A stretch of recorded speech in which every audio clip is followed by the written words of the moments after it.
ઉકળતા પાણીમાં પાલક ઉમેરી ફ્રેન્ડ્સ જો આ વાનગી બનાવી લીધી ને તો તમારા ખૂબ જાજા પૈસાની અને સમયની બંનેની બચત થશે અને રોજ જે કિલો પાલક લઈ આવશો એટલી સરસ ટેસ્ટી વાનગી બનીને તૈયાર થાય છે। જો તમારા બાળકો પાલક ખાવામાં મોઢું બગાડે છે ને ફ્રેન્ડ્સ તો આ રેસીપી તમારા માટે છે। બની પણ ફટાફટ જાય છે અને હેલ્ધી પણ એટલું છે ફ્રેન્ડ્સ, ખાલી બનાવવાની રીત જ આપણે અલગ છે।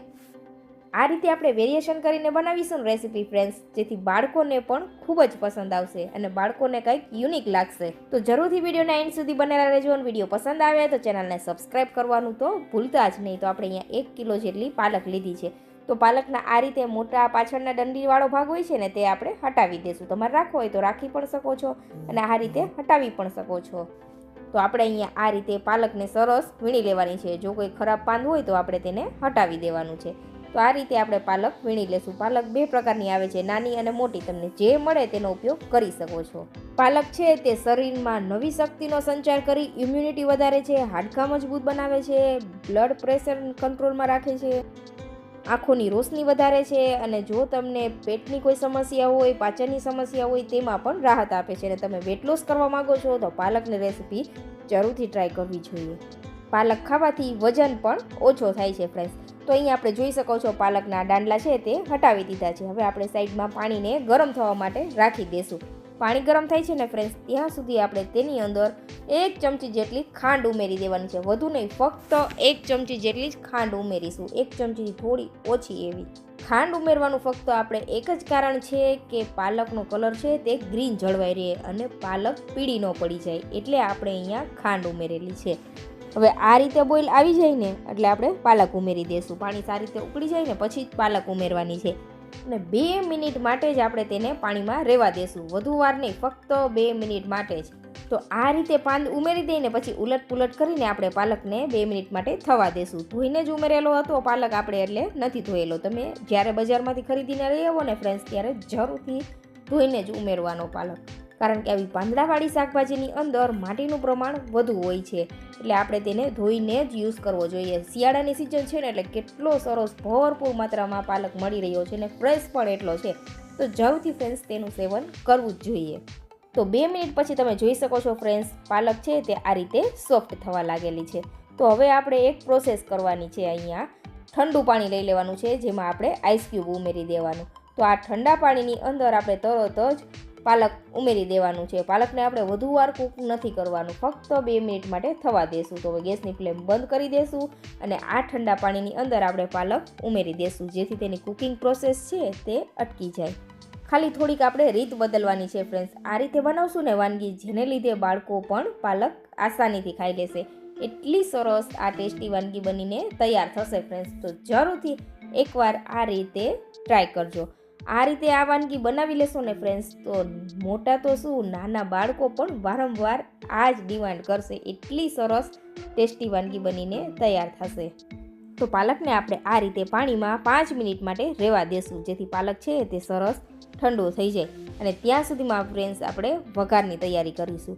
તો એક પેનની અંદર આપણે સૌથી પહેલાં 1 ચમચી જેટલું ઘી લઈ લેશું અને ઘીની અંદર આપણે 100 ગ્રામ જેટલા કાજુના ટુકડા લીધા છે। હવે આ કાજુના ટુકડાને આપણે સારી રીતે ઘીમાં સાતડી લેવાના છે। કાજુ ઉમેરવા ટોટલી ઓપ્શનલ છે ફ્રેન્ડ્સ, તમને પસંદ હોય ને તો જ ઉમેરી શકો છો, અથવા તમને જો કાજુ વધુ પસંદ છે ફ્રેન્ડ્સ તો જ્યારે આપણે પાલક બાફેલી ને ત્યારે તમે તેની સાથે થોડા એવા કાજુ પણ ઉમેરી શકો છો, જેને લીધે આ વાનગીનો ટેસ્ટ કંઈક અલગ જ આવશે। તો આ રીતે આપણે કાજુને હલકા 2 મિનિટ માટે શેકી લેવાના છે, ઓવરકુક ન થઈ જાય તે વાતનું ધ્યાન રાખવાનું છે। જો વધુ લાલ થઈ જશે અને કાળા થઈ જશે કાજુ તો કડવો ટેસ્ટ આવશે, એટલે ધ્યાન રાખવાનું કે મીડિયમ ફ્લેમ ઉપર જ કાજુને તળવાના છે। કાજુ તળીએ છીએ ફ્રેન્ડ્સ ત્યાં સુધીમાં ચેનલ ઉપર નવા છો, હજુ સુધી ચેનલ સબસ્ક્રાઈબ નથી કરી તો ઝડપથી જાઓ, ચેનલ સબસ્ક્રાઈબ કરી આ વિડીયો તમારા ફ્રેન્ડ્સ અને ફેમિલી મેમ્બરમાં જરૂરથી શેર કરી દેજો। તો અહીંયા કાજુ સારી રીતે સતળાઈ ગયા છે અને હલકો ગુલાબી કલર આવી ગયો છે। તો કાજુને આ રીતે ઘીથી બહાર કાઢી લેશું અને આપણે તેને એક બીજી પ્લેટમાં રાખી દઈશું। જે ઘી બચેલું છે ને ફ્રેન્ડ્સ તેમાં જ આપણે વઘાર કરીશું। તો ફરી આપણે થોડું એવું તેલ ઉમેરી દઈશું। તમે ઘી છે, બટર છે, તેલ છે તેમાં પણ આ સબ્જીનો વઘાર કરી શકો છો, પસંદ તમારી છે। ત્રણેયમાંથી જે વસ્તુ ઉમેરવું હોય તે ઉમેરી શકાય છે। પસંદ હોય ને ફ્રેન્ડ્સ તો અહીંયા બટર પણ તમે સાથે ઉમેરી શકો છો। તો તેલ ગરમ થાય ને એટલે વઘાર માટે આપણે ઉમેરી દઈશું એક તમાલપત્ર, થોડો એવો તજનો ટુકડો, 2 સૂકા મરચાં ઉમેરી દેવાના છે. અને પછી આપણે તેની અંદર ઉમેરીશું અડધી ચમચી જેટલું જીરું. રાઈ નહીં ઉમેરવાની, જીરું જ ઉમેરવાનું. હવે તેની અંદર આપણે અડધો કપ જેટલા ઉમેરી દેશું ક્રશ કરેલું આદું, લસણ અને મરચાં. આદું, લસણ, મરચાંનું પ્રમાણ આપણે ભારોભાર રાખવાનું છે, જેથી ખૂબ જ સરસ ફ્લેવર આવે આ રેસીપીની અંદર. એટલે જરૂરથી ફ્રેન્ડ્સ તમે લસણનું પ્રમાણ આગળ પડતું રાખજો. હવે લસણ હલકું સતળાય ત્યાં સુધી આપણે તેને થવા દેશું. એકાદ મિનિટ માટે આ રીતે આપણે શેકશું ને લસણને, એટલે સરસ એવું લસણ છે તે આ રીતે હલકું ગુલાબી કલરનું થઈ જશે. એટલે આપણે તેને મીડિયમ ફ્લેમ ઉપર શેકવાનું છે. લગભગ 1 મિનિટ માટે તો તમારે તેને શેકવાનું જ છે.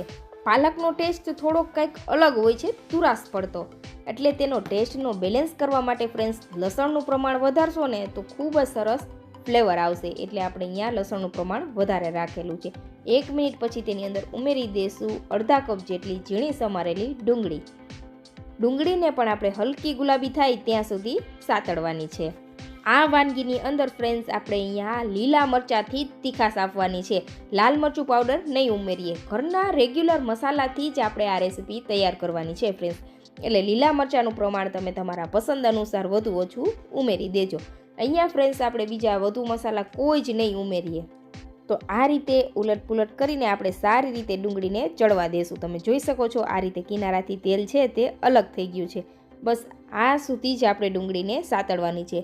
બહુ બ્રાઉન નથી કરી દેવાની કે આપણે કાચી નથી રાખવાની. ડુંગળીની કચાશ નીકળી જાય ત્યાં સુધી જ આપણે તેને સાતળવાની છે. તો હવે તેની અંદર ઉમેરી દઈશું ટમેટાની પ્યોરી. જે આપણે ક્રશ કરેલા ટમેટા લીધા છે ચોપરમાં ક્રશ કરીને. તો 2 થી 3 નંગ જેટલા ટમેટા લીધા છે, તેને આપણે સારી રીતે ચોપરમાં ક્રશ કરી લીધા છે. એટલે પ્યોરી પણ નહીં અને એકદમ મોટા પણ નહીં એવા ટમેટા આપણે ક્રશ કરેલા છે. હવે તેમાં સ્વાદ અનુસાર નમક ઉમેરી દઈશું અને થોડો એવો હળદર પાવડર ઉમેરી દઈશું. બસ આટલા જ મસાલા ઉમેરીશું. પાલકની અંદર પણ પોતાનું ખારાશનો ભાગ હોય છે, એટલે નમક ફ્રેન્ડ્સ સાચવીને ઉમેરવું. થોડું એવું જ ગ્રેવી પૂરતું જ નમક ઉમેરવું. હવે જ્યાં સુધી ટમેટાની આપણા સોફ્ટ ન થઈ જાય ને ફ્રેન્ડ્સ ત્યાં સુધી થવા દેવાનું જ છે. વચ્ચે વચ્ચે આપણે ચલાવતા પણ રહેશું, જેથી આપણું ગ્રેવી છે તે નીચે ચીપકી ન જાય. તો ટમેટા સોફ્ટ થાય છે ને ફ્રેન્ડ્સ ત્યાં સુધીમાં આપણે લઈ લેવાનું છે એક મિક્સર જાર. અને આ મિક્સર જારની અંદર આપણે જે ઠંડો થયેલો પાલક છે તે ઉમેરી દેવાનો છે. તો આ રીતે આપણે ઉમેરી દઈશું. ગરમમાં પાલક ક્યારેય નહીં પીસવાની, ઠંડી કરી લેવાની અને પછી જ પાલકને પીસવાની છે.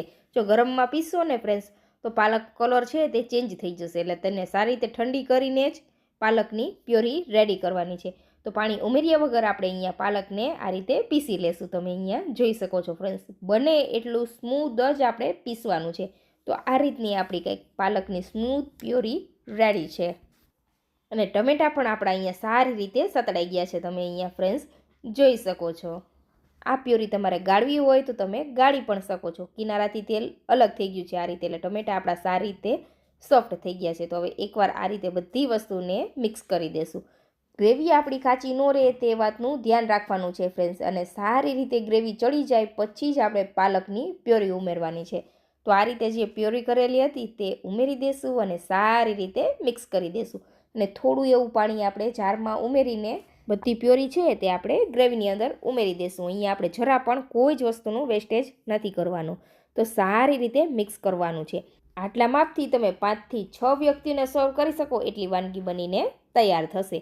તો હવે સારી રીતે આ બધી વસ્તુને આપણે મિક્સ કરી દઈશું અને કિનારાથી તેલ અલગ થઈ જાય ત્યાં સુધી થવા દેવાનું છે.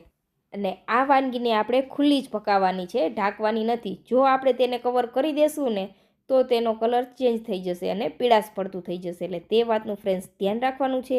હવે સાઈડમાંથી તેલ છૂટું પડે ત્યાં સુધી આને થવા દેશું.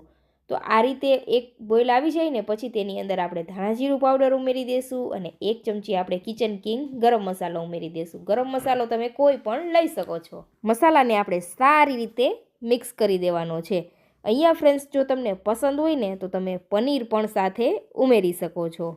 અથવા તમને પનીર પસંદ નથી ફ્રેન્ડ્સ તો તમે એકલા કાજુ ઉમેરીને આ રેસીપી તૈયાર કરી શકો છો. પણ થોડું એવું આપણે પનીર સાથે ઉમેરી દઈશું, જેથી હેલ્ધી અને ટેસ્ટી પણ એટલું સરસ આપણું સબ્જી તૈયાર થાય. તો આજે આપણે બનાવેલું છે એકદમ નવી જ રીતે પાલક કાજુ પનીર સબ્જી. ઉપરથી આપણે જે ફ્રાય કરેલા કાજુ હતા તે ઉમેરી દઈશું અને થોડા એવા કાજુ આપણે ગાર્નિશિંગ માટે રાખીશું.